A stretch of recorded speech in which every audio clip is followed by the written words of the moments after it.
I want to tell you about a little bit of a sneaky, creative way to get some good links. And that is to create a job posting, right? Maybe you are hiring an intern or somebody, right? Or maybe not even, maybe it's a fake job posting.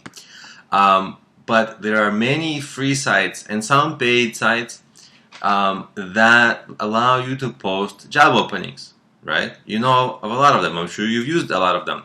And the best ones are, of course, the ones in your industry, so it's relevant. But nevertheless, there's many websites like that on the web, some paid, some free.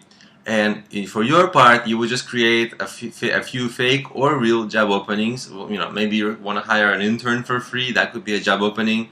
Maybe you want to create a more senior position, something you wish you had on your team, somebody.